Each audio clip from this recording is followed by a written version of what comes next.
te pierzi în stele înalte, printre nori și ceruri clare.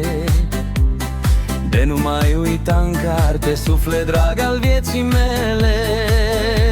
Degeaba adorm în gândul tău ruri largi scăldate în soare, câmpia sire în depărtare și marea neagră în valul său.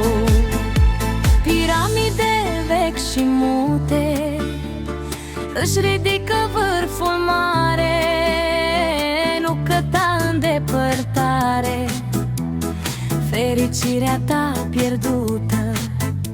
Așa-mi zise Mititica, mângâindu-mi lin și părul. A spus atunci adevărul, eu am râs, n-am zis nimica.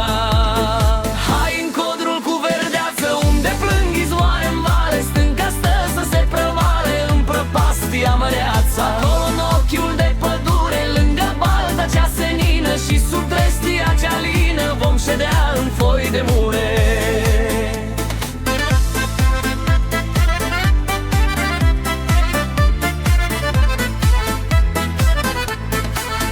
Și-mi vei spune atunci povești și minciuni gurița-ți dulce.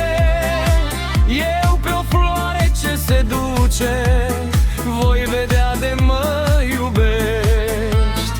Și de soarele fierbinte voi fi roșie ca mărul. Mi-oi desface în vânt părul, să-ți astup cu el cuvinte.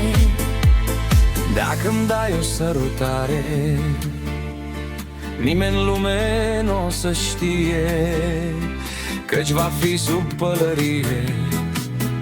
Și apoi, cui ce treabă are? Când prin crengii soivi luna, într-o noapte caldă clară, mă vei ține sub soară, tu-i cuprinde strâns nebuna.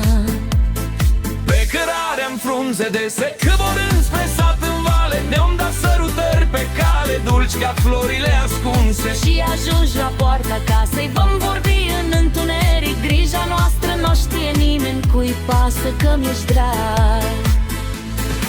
Încă o gură și dispare, eu rămân ca-n vis în lună. Ce frumoasă, ce nebună e a mea albastră floare. Și te-ai dus, minune dulce, și-a murit iubirea noastră. Floare albastră, floare albastră, totuși tristă-i asta lume. Hai în codrul cu verdeață, unde plâng izvoare în vale, stânca stă să se prăvale în prăpastia măreață. Acolo în ochiul de pădure, lângă balta cea senină și sub trestia cea lină, vom ședea în voi de mure.